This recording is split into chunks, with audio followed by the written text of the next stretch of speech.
in 0 hour. I think so. It is a record during the lunch time. अब Shri Akhilesh Yadav ji Shri budget सामान्य चर्चा पे केंद्रीय बजट पर श्री अखिलेश यादव। धन्यवाद सभापति महोदय। मैं आपका विशेष धन्यवाद देता हूं कि आपने मुझे बजट पर बोलने का अवसर दिया है। मैं अपने सभी साथी जो विपक्ष के बोले हैं उनसे अपनी बात को जोड़ते हुए मैं भी इस बजट के विरोध में खड़ा हुआ हूं। अध्यक्ष महोदय, ये बजट टारगेटेड बजट है, ये बजट फोकस्ड है। ये टारगेटेड फोकस्ड उन लोगों के लिए है जो बहुत संपन्न हैं, बड़े लोग हैं, उद्योगपति हैं, उनके लिए ये बजट बना हुआ है। और जो बात कही जा रही है कि भारत को विकसित राष्ट्र बनाने के लिए, मुझे इसमें कोई रोड मैप नहीं दिखाई देता है। और रोड मैप इसलिए नहीं दिखाई देता अध्यक्ष महोदय कि जैसे ही बजट आया, सभापति महोदय, जैसे ही बजट आया हम लोगों ने वो तस्वीरें देखी हैं। वो जो तस्वीरों में दिख रहा है, इधर हाथों में हथकड़ी और पैरों में बेड़ियां, क्या सभापति महोदय 10 बजट इस देश के लिए इसलिए बनाए गए थे कि जब 11वां बजट आएगा तो पूरा देश और पूरी दुनिया ये देखेगी कि भारत के लोग हथकड़ी लगा करके और बेड़ियों को लगा करके भारत लौटाए गए। सभापति महोदय, मैं आपके माध्यम से ये बात कहना चाहता हूं कि अमेरिका जा रहे हैं तो पिछली बार हीरा लेकर के गए थे, इस बार सोने की जंजीर ले जाइएगा। जंजीर देखकर शायद उन्हें कोई और जंजीर याद आ जाए। और हो सभापति महोदय, हो सके तो कुछ बच्चे और महिलाओं को अपने साथ तो नहीं, किसी और जहाज में साथ लेते आएगा। वो जहाज भी तो भारत का ही होगा। इतना हक तो उनका बनता ही है कि कम से कम दूसरों की ठगी से शिकार कुछ लोग तो बाइज्जत देश लौट सकें। वैसे सवाल ये भी है कि आपके रहते ऐसी ठगी कैसे फल फूल रही है। और सभापति महोदय, इस ठगी से सबसे ज्यादा अगर प्रभावित कहीं के लोग हैं तो वो गुजरात के प्रभावित लोग हैं। क्या यही सभापति हमारे विकसित भारत की तस्वीर है? यादव जी, आप सीनियर मेंबर हैं। सभापति पार्लियामेंट्री वर्ड जो आप बोलते हैं थोड़ा सा सोच समझ के बोलिएगा। ये ठगी वर्ड जो है थोड़ा सा इसको हटा दीजिएगा। सभापति महोदय, एक दूसरी तस्वीर में हम लोगों ने देखी, महाकुंभ जो 144 साल बाद एक झूठा प्रचार किया गया। 144 साल। सभापति महोदय, बोलने दीजिए। सभापति महोदय, कुछ पॉइंट रेज करा। सभापति महोदय, ये एक मिनट रुकिए, एक मिनट, जस्ट मिनट, एस्ट्रोनॉम, एक मिनट please, honourable member please, Yadav ji एक मिनट प्लीज, आप बैठे। सभापति महोदय, यादव जी आप बैठे, एक मिनट, आप बोलिए। संविधान का आर्टिकल 25, 26, 27 और 28 ये कहता है कि आप किसी भी रिलीजन के खिलाफ किसी प्रकार की बातें नहीं कर सकते। ये लोग एंटी हिंदू है, ठीक है, ये लोग एंटी हिंदू है, ठीक है, पूरे कांग्रेस के। I got the point, please. देख लेंगे इसको। I will see, please be seated। आप लोग बैठिए, हम देख लेंगे। सभापति महोदय, हम देख लेंगे, आप बैठिए प्लीज।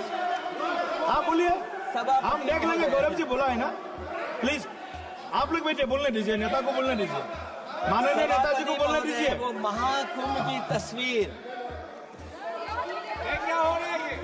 ये भड़काना चाहते हैं।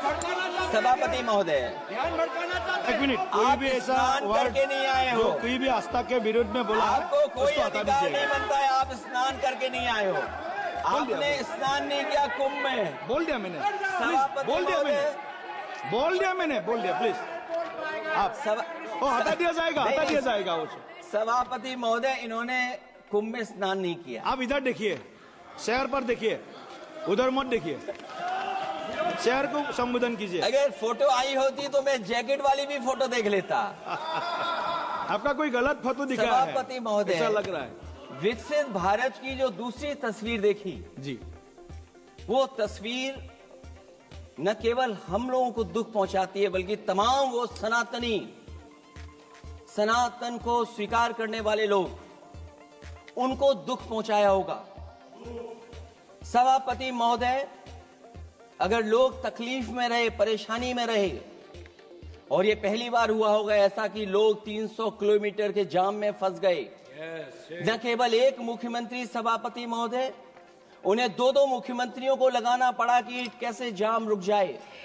सभापति, इसके साथ साथ इन्हीं के संगठन के लोगों को जब लगा कि वो व्यवस्था नहीं बना सकते, तो इतने दिनों बाद इनके संगठन के लोगों की अपील है कि भारतीय जनता पार्टी के कार्यकर्ता बाहर आए और लोगों को सुविधा दें, परेशानी दें। ये बात तब सभापति आई है जब लोग दुख, तकलीफ, परेशानी की वजह से इनके खिलाफ चिल्लाने लगे, इनके खिलाफ बोलने लगे। सभापति महोदय, मैं ये पूछना चाहता हूं,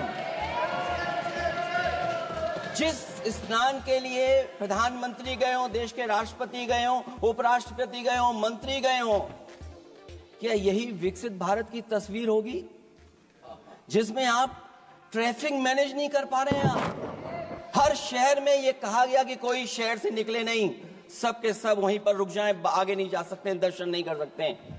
अगर ये सच्चाई नहीं है सभापति महोदय, सब बॉर्डर सील हुए हैं, जितना भारत के लोग सब बॉर्डर सील हुए हैं, और फिर चांद पर पहुंचने का क्या फायदा जब जमीन की समस्याएं न दिखती हों आपको,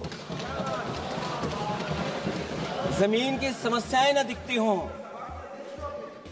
और सभापति महोदय, मैं सरकार से जानना चाहता हूं वो ड्रोन कहां हैं? वो जो डिजिटल इंडिया की बात कही गई थी, वो कहां है? जो लोग अभी तक इस बात की डिजिट नहीं दे पा रहे हैं कि कितने लोगों की जान गई है, कितने लोग वहां पर खो गए हैं। सभापति महोदय, इधर विज्ञापन और कार्टूनों की बड़ी चर्चा हो रही थी। मुझे याद है कि एक दिन मैंने अखबार देखा, अंग्रेजी अखबार, और मैं समझता हूं ये माननीय सदस्य जितने लोग रहे होंगे उन्होंने वो अखबार जरूर देखा होगा, न्यूज़पेपर, और उसके फ्रंट पेज पर एक विज्ञापन था, और उस विज्ञापन की जो तस्वीर थी उसमें एक जानवर, मुझे पहचान में नहीं आ रहा, वो शायद गधा रहा होगा, वो जेल के अंदर है। मेरा मन नहीं माना, मैंने उसी दिन सरकार को जगाने के लिए लिखा, और मैं आज सभापति महोदय सरकार के माध्यम से जानना चाहता हूं कि डिजिटल इंडिया करते करते साइबर क्राइम, साइबर लूट और डिजिटल अरेस्ट कितना बढ़ गया है। और जो विज्ञापन दिया था, इस जानकारी के बाद वो विज्ञापन दोबारा अखबार में नहीं आया। वो विज्ञापन की तस्वीर मैं नहीं दिखा सकता हूं, मैं समझता हूं माननीय मंत्री जी उस विज्ञापन को जानते होंगे और देखा होगा उन्होंने। जो विज्ञापन दिया, जनता का भारतीय रिजर्व बैंक से यह सवाल है कि वो अपने ऐसे विज्ञापनों में किसको चित्रित कर रहे हैं और क्यों, और वो कहां से आया है? क्या यह कोई प्रतीकात्मक चित्रण है? यदि हां, तो वो जानवर किसका प्रतीक है? क्या उस सिस्टम का जिसके कंधे पर स्वच्छ और सुरक्षित बैंकिंग की नैतिक जिम्मेदारी है, या उस मंत्रालय का जिसको सुरक्षित बैंकिंग का दायित्व निभाना चाहिए? अगर ये चित्रण जनता को दिखाना चाह रहा है कि ये बहुत ही अनैतिक भी है, जनता इसके लिए मानहानि का दावा भी कर सकती है। अगर आरबीआई यही दिखाना चाह रहा है तो आप अपने खाता धारकों के प्रति बैंक का ऐसा नकारात्मक रवैया न केवल आपत्तिजनक है बल्कि घोर निंदनीय भी है। आरबीआई ऐसे विज्ञापनों से नहीं बल्कि अपने सिस्टम को चुस्त दुरुस्त करके वह जनता में बैंकिंग साक्षरता और बैंकिंग सजगता जागरूकता अभियान चलाकर जनता को सचेत और सावधान करें। उसी के बाद मैं समझता हूं जब भी हम लोग मोबाइल खोलते हैं कोई ना कोई आवाज सुनाई देती है उसके अंदर। क्या सभापति महोदय डिजिटल अरेस्ट के माध्यम से लाखों लाख रुपया नहीं लूटा जा रहा है? आखिरकार उसके लिए जिम्मेदार कौन है? कौन जिम्मेदार है उसके लिए? जो बजट दिया है, जो बजट में बातें निकल करके आ रही हैं, बजट में पीडीए के उत्थान के लिए कुछ भी नहीं है सभापति महोदय। और जो लोग अपनी जीडीपी की न जाने कितनी कहानियां बताते थे, आज वो जीडीपी रेट क्यों कम होता चला जा रहा है? क्यों जीडीपी 6.4% के आसपास पहुंच गई है? न केवल जीडीपी बल्कि आज अगर हम 87 रुपए लेकर के ही $1 ले सकते हैं। कभी डॉलर को नीचे गिरने की कहानी कहीं किसी से जोड़ दी गई थी।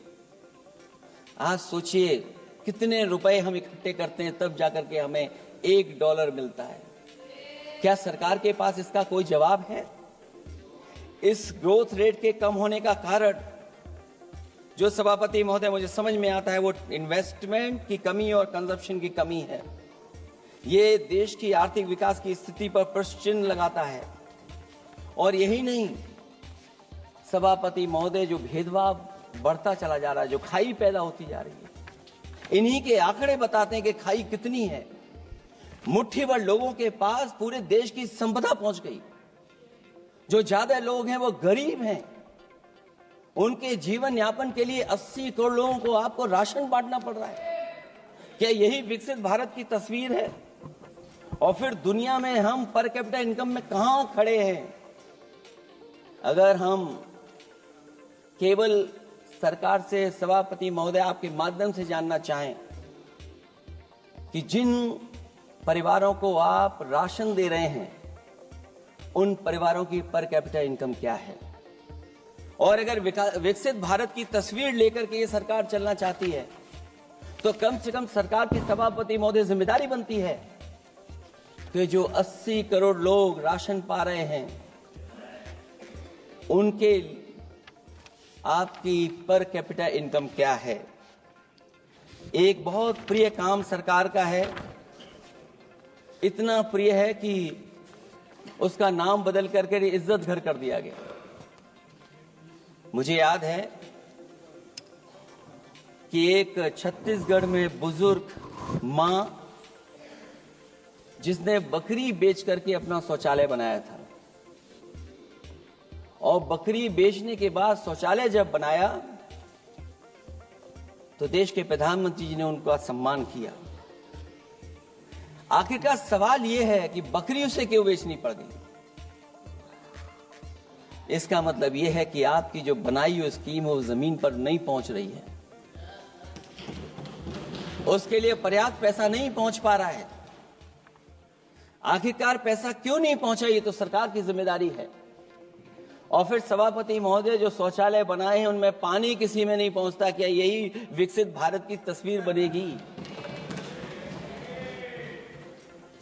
वैसे तो सभापति महोदय हम लोग डबल इंजन बहुत सुनते थे, और अब इस बजट में 2 इंजन और बढ़ गए हैं। सभापति महोदय ये 4 इंजन वाला है बजट। 4 इंजन। लगता तो ऐसा है कि ये एक के बाद एक इंजन खराब हो गया होगा, इसीलिए इन्हें 4 इंजन लगाने पड़े हैं। ये जनता को धोखा दे रहे हैं 4 इंजन की बात कर करके। क्योंकि जब उत्तर प्रदेश को देखते हैं तो वहां पर जो डबल इंजन की सरकार चल रही है वो डबल ब्लंडर कर रही है। उनके डबल ब्लंडर देखने को मिलने हमें। और अगर ये 4 इंजन की सरकार है। जो सबसे पहला इंजन है सभापति महोदय, वो हमारे किसान और कृषि का है। 10 साल गुजरने के बाद भी और इतने बजट आने के बाद भी आज तक किसानों की आय दोगुनी नहीं हुई। यह हमारे तमाम माननीय सदस्य समय समय पर अपने क्षेत्र की जो समस्या है फसल को लेकर के सवाल खड़ा करते हैं। कई किसान नेता आंदोलन कर रहे हैं, अभी भी आंदोलन चल रहा है। सभापति महोदय, इस सरकार के पास जो विकसित भारत का सपना दिखा रही है, अभी तक किसान की आय दोगुनी कैसे हो उसका कोई रोड मैप नहीं है इनके पास। अगर कोई रोड मैप रहा हो तो बता दें हमें। और फिर एमएसपी की कानूनी गारंटी, सभापति महोदय, हजारों किसानों की जान चली गई कि एमएसपी को कानूनी गारंटी मिले, लेकिन आज भी वो गारंटी नहीं मिल पा रही है।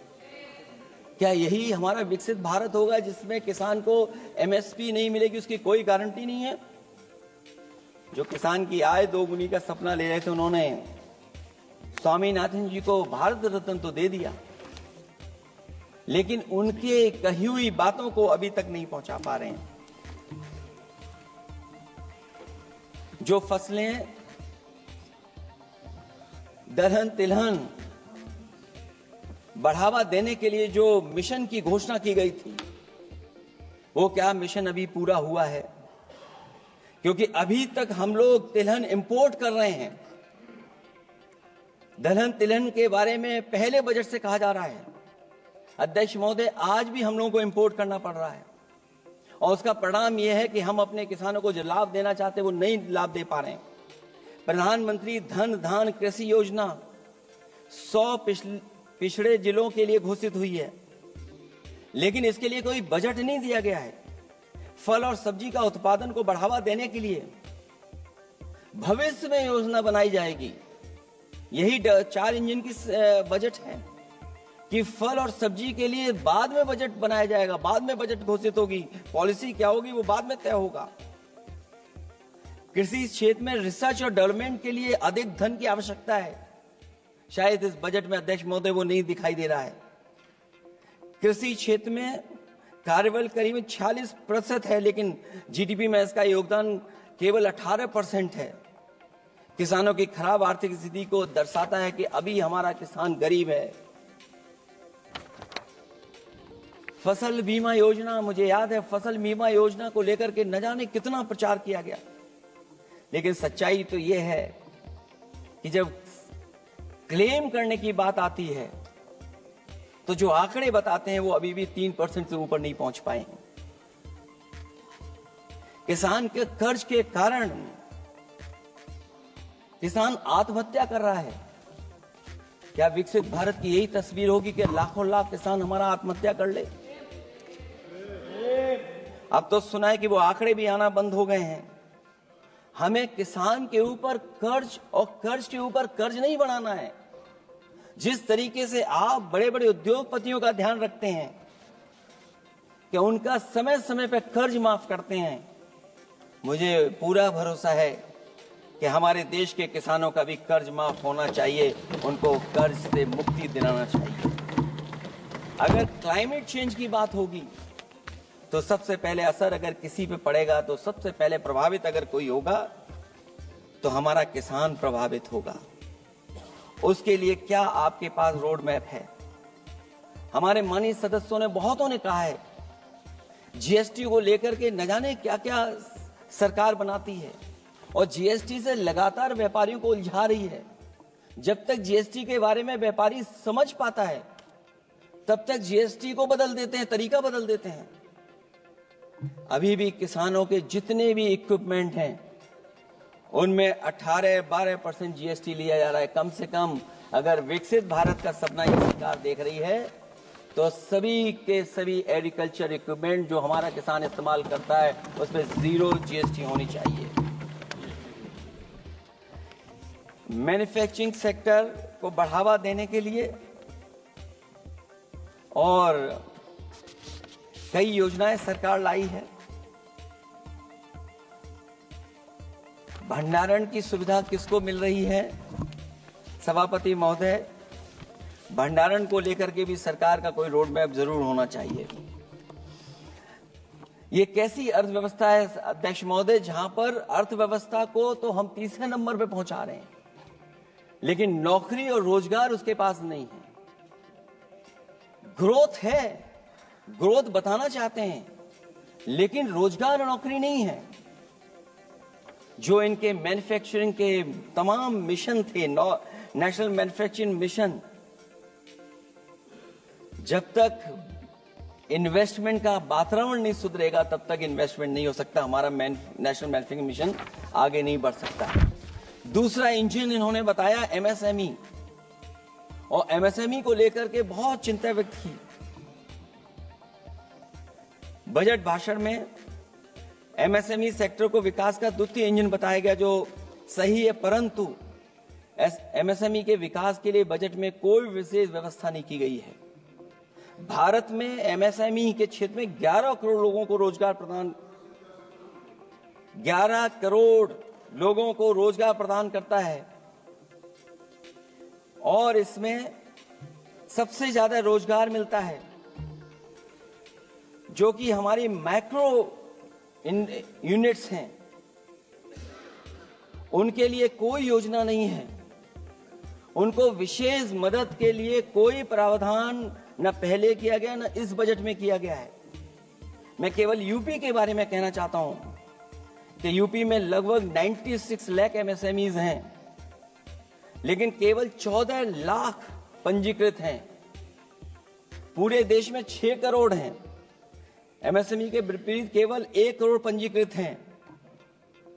अध्यक्ष महोदय, अगर 96 लाख एमएसएमईज हैं केवल यूपी में, 6 करोड़ पूरे देश में हैं, और पंजीकृत केवल 14 लाख और 1 करोड़ हैं, तो इसका मतलब यह है कि ज्यादातर एमएसएमई सेक्टर को सरकारी योजनाओं का कोई लाभ नहीं पहुंच पा रहा है।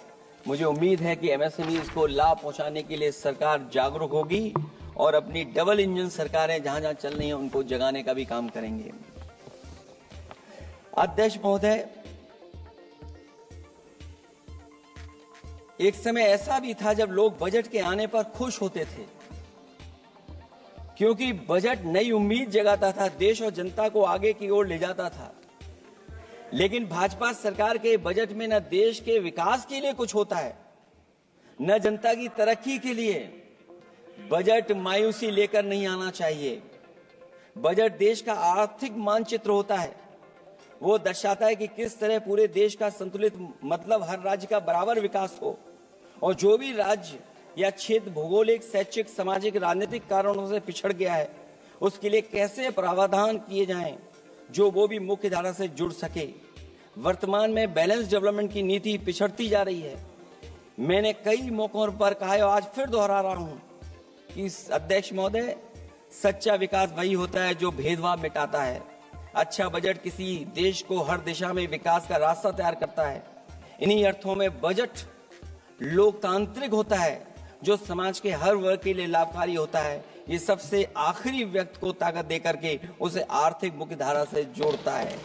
ये बजट होता है। और मैं तो कहूंगा अध्यक्ष महोदय, मिट जाए अमीरी गरीबी के बीच की वो सब खाई जिसमें भेदभाव और गैर बराबरी की जड़ें जमाई। बजट के अंदर उसके लिए हमेशा एक दिल धड़कना चाहिए, जो आज भी भूख के सूचकांक के आंकड़े बनाकर देश के दिखावटी विकास के सच का भंडाफोड़ कर रही है।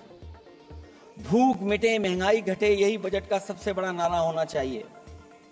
निर्बल को सबल बनाना, निराशा को आशा में बदलना ही बजट का मानवीय पहलू होना चाहिए।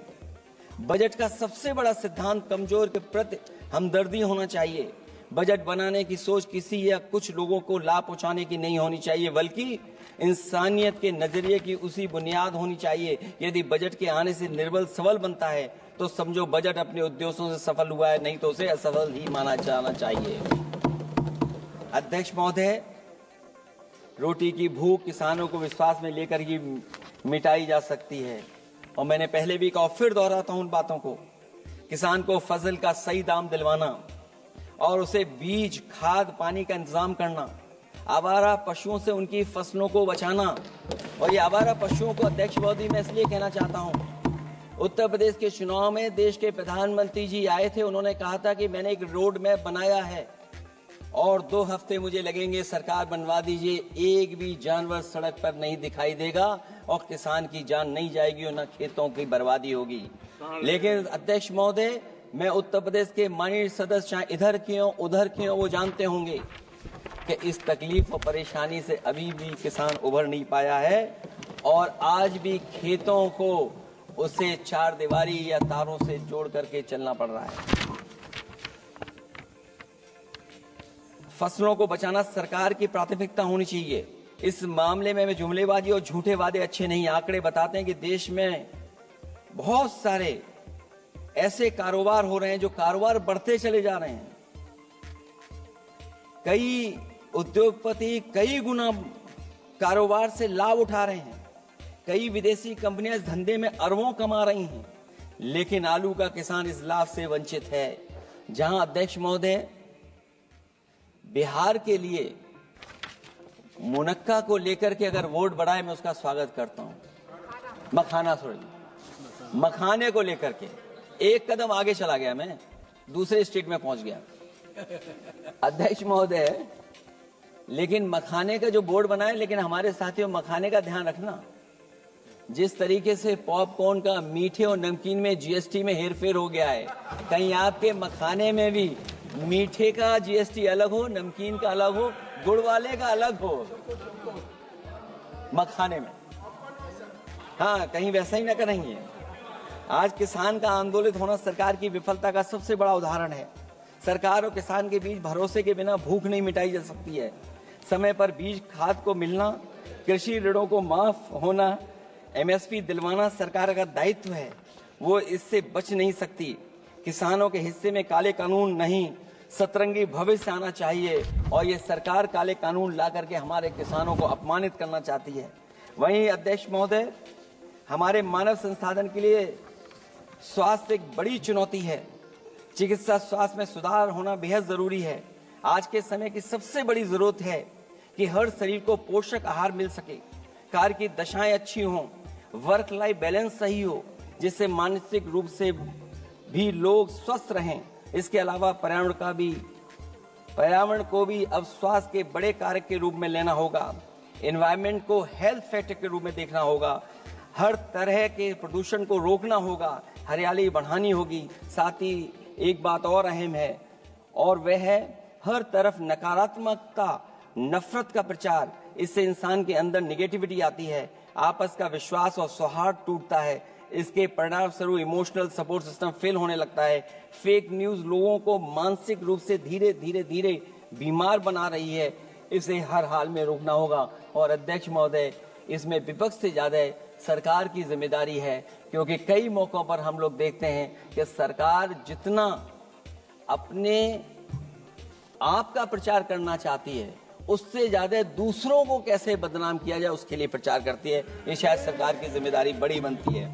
इससे देश के मानव संसाधन में जो जानबूझ करके आपसी अविश्वास बढ़ाया जा रहा है और समाज में सौहार्द को भी जानबूझ करके घटाया जा रहा है, जिससे कुछ लोग अपनी सियासी रोटियां सेक सकें, इसके लिए सख्त कानून लाना चाहिए। अध्यक्ष महोदय, एक तरफ सरकार लोगों को सही इलाज नहीं दे पा रही है, दूसरे जीवन और स्वास्थ्य बीमा पर भी टैक्स लग रहा है।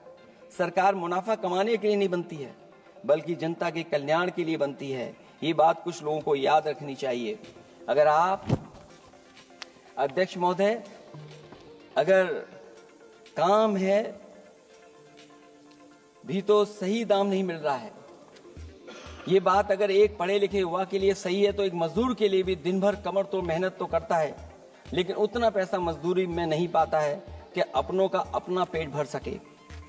आज जबकि देश की अधिकांश आबादी युवा है, ऊर्जा से भरी हुई है, कुछ करना चाहती है, ऐसे में सरकार को सिर्फ ये करना है कि वो देश के कारोबारी वातावरण और व्यावसायिक व्यवस्था का निर्माण करे, लोगों के टैलेंट को पहचाने, उसकी सच में स्किल मैपिंग करे, जिससे युवा को प्रतिभाओं के अनुसार उसको काम रोजगार मिल सके, जिससे युवाओं को देश के निर्माण में अपना योगदान करने का मौका मिले।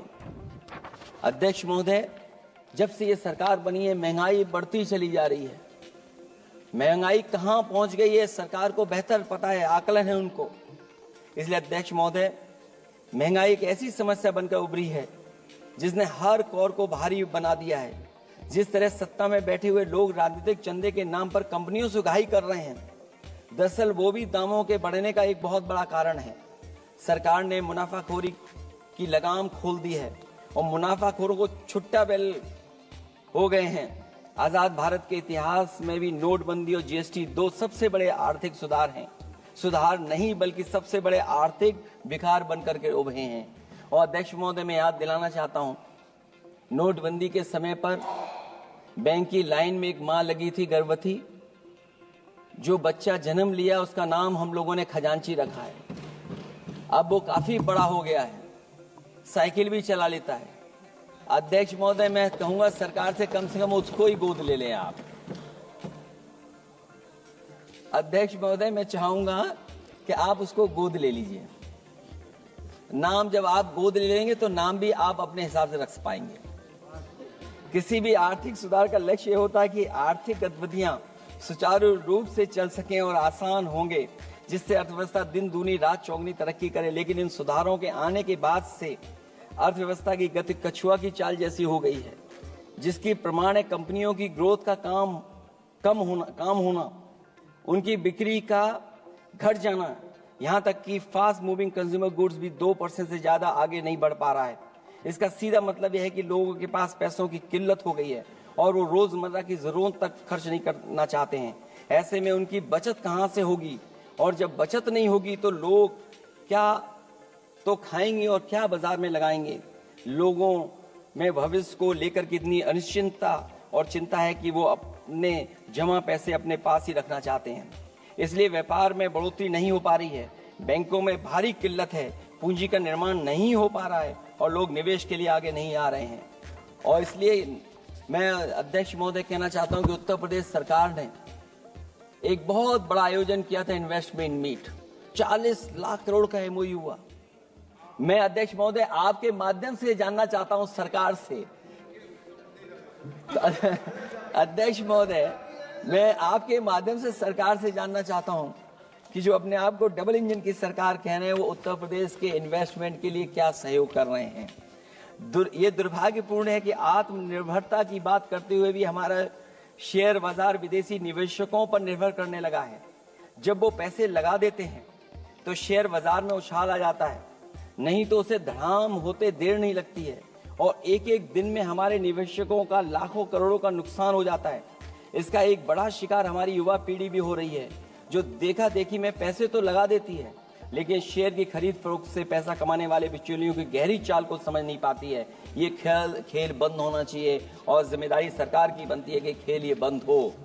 सेबी को अपना काम निष्पक्ष करना चाहिए और अर्थव्यवस्था की निगरानी व्यवस्था सच्ची नीयत के साथ सजग और सचेत होनी चाहिए।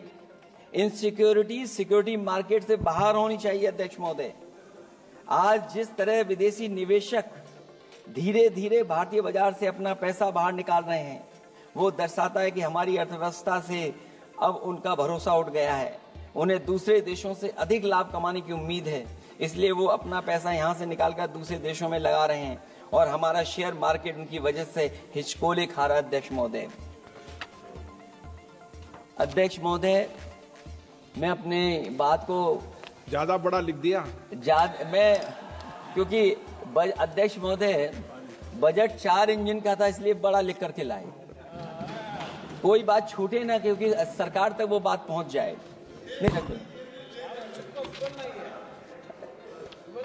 क्योंकि अध्यक्ष महोदय, अगर 11वां बजट तो 4 इंजन लगाने पड़े तो कहां विकसित भारत बन रहा है। जीएसटी को भ्रष्टाचार से मुक्त करना होगा, व्यापारियों के प्रति विश्वास जताना होगा। यदि टैक्स की व्यवस्था और दर सही होगी तो सब आसानी से टैक्स भर देंगे। हाई टैक्स रेट दरअसल भ्रष्टाचार को बढ़ावा देती है, इससे राजस्व की हानि होती है। सच में लोग काम कारोबार करना चाहते हैं, कर की चोरी नहीं करना चाहते हैं। इसलिए टैक्स की रेट को तार्किक बनाना और टैक्स सिस्टम को इजी करने की से ही अर्थव्यवस्था में गति आएगी। निवेश के लिए दुनिया वापस हमारे देश की ओर देखेगी। मैं अध्यक्ष महोदय, अर्थव्यवस्था के संबंध में एक गंभीर मुद्दा मैं बताना चाहता हूं। एक बहुत गंभीर मामला है पलायन का। पलायन के मामले में एक बहुत बड़ा विरोधाभास हमारी अर्थव्यवस्था के लिए चुनौती बन रहा है। एक तरफ वो सबसे अमीर वो लोग जो अपनी पूंजी का निवेश करते हैं और दूसरी तरफ सबसे गरीब वो लोग हैं जिनके पास अपने श्रम निवेश करने के अलावा कोई दूसरा रास्ता नहीं है। ऐसे हजारों अरबपति बाहर के देशों में ज्यादा उम्मीद देखते हुए अपनी पूंजी लेकर देश छोड़कर जा रहे हैं। वहीं दूसरी तरफ जो सबसे गरीब लोग हैं वो राज्यों के असंतुलित विकास की वजह से अपने राज्यों से पलायन कर रहे हैं। ऐसे इस महा समस्या का सबसे बड़ा शिकार हमारा उत्तर प्रदेश है, जहां नौकरी और अवसरों की भारी कमी है, जहां विकास टीवी अखबारों होर्डिंग में तो दिखता है लेकिन जमीन पर नहीं। जब पूंजी और श्रम के निवेश के लिए आंतरिक वातावरण बनेगा तभी सच्चा विकास होगा, बजट अपने उद्देश्यों को प्राप्त करेगा, अर्थव्यवस्था लाभ के लोभ से मुक्ति होगी और बजट एक लोकतांत्रिक देश के जन कल्याण की सही दिशा में आगे बढ़ेगा। अध्यक्ष महोदय, बजट विकास में तेजी लाने का इसका मतलब यह है कि पिछले 11 सालों के भाजपा ने विकास के लिए कछुए की चाल चली है। जब उन्होंने समावेशी विकास सुनिश्चित करने के लिए संकल्प लिया तो ये बात खुली की हुआ है। मतलब कुछ लोग वहताशा आगे बढ़ गए हैं और बाकी नीचे की ओर जा रहे हैं। निजी क्षेत्र के निवेश में को नई जान डालने की बात करने का अर्थ ये निकलता है कि भाजपा राज में निजी क्षेत्र बेजान हो गया है।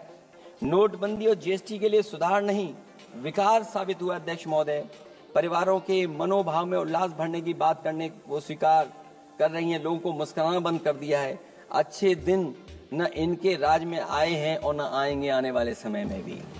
भारत के बढ़ते मध्यम मार्ग को खर्च करने की शक्ति को बढ़ाने की बात तो मतलब है कि मध्यम वर्ग के हाथ खाली हैं। आज आप आयकर की बात कर रहे हैं।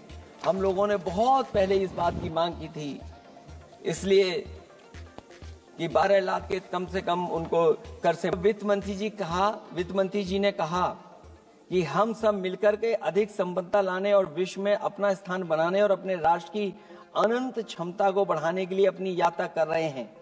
तो उनकी असली मतलब ये था कि वो बस चल रहे हैं। ये यात्रा निरर्थक है। अगर 11 साल बाद भी मंजिल का अता पता नहीं है तो ये यात्रा कौन सी है। अध्यक्ष महोदय, जब आपने कहा कि हमारे सामने प्रतिकूल भू राजनीतिक परिस्थितियां हैं तो अध्यक्ष महोदय ये बताए सरकार कि आपने उन्हीं प्रतिकूलों को क्यों होने दिया, प्रतिकूल परिस्थितियों को क्यों बनने दिया, हमारे संबंध पड़ोसियों से क्यों खराब हुए, हमारी सीमाएं क्यों असुरक्षित हुईं, हम क्यों अपनी बात अंतर्राष्ट्रीय पटल पर रखने में कामयाब नहीं हुए हैं। जब आपने कहा कि हमारी अर्थव्यवस्था सभी प्रमुख वैश्विक अर्थव्यवस्थाओं के बीच सबसे तेजी से बढ़ने वाली अर्थव्यवस्था है, तो आप ये क्यों भूल गए कि हमारा रुपया उनके शासनकाल में सबसे निचले स्तर पर पहुंच गया है। सबका विकास का आपका नारा सबका विनाश में कैसे बदल गया है, क्योंकि जब रुपया नीचे जाएगा तो विनाश का ही रास्ता खोलेगा। बड़े से लेकर छोटे उद्योग धंधे दुकानदारी सब चौपट क्यों हो गए हैं। मेक इन इंडिया, मुद्रा योजना, स्किल इंडिया, ये सब नाकामी की किताब के चैप्टर कैसे बन गए।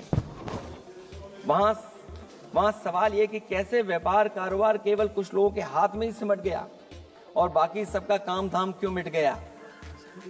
अध्यक्ष महोदय, हम भी मानते हैं कि कोई देश केवल उसकी मिट्टी से नहीं है बल्कि देश उसके लोगों से है, लेकिन आप लोग ये बात सिर्फ कहते हैं, करते नहीं हैं।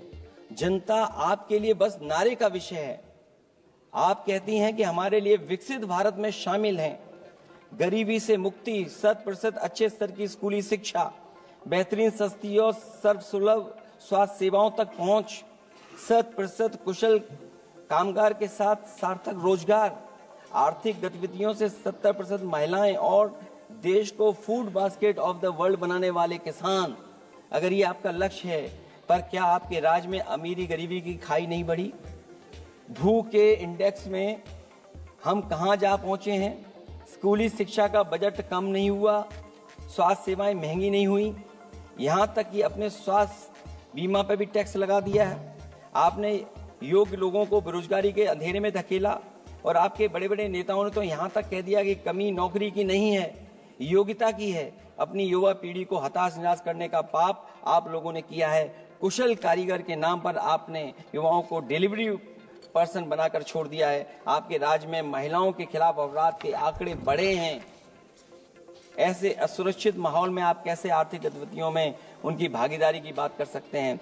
आपके मंत्रिमंडल में ही कितनी भागीदारी है, ये आपसे अच्छा और कौन जानता होगा। रही बात फूड बास्केट की, रही बात food basket of the world बनाने की बात, तो पहले आपसे आग्रह की आप अपने लोगों की थाली भर दीजिए।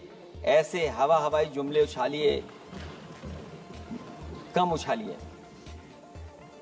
इनमें अध्यक्ष महोदय, मैं अपनी बात को खत्म करता हुआ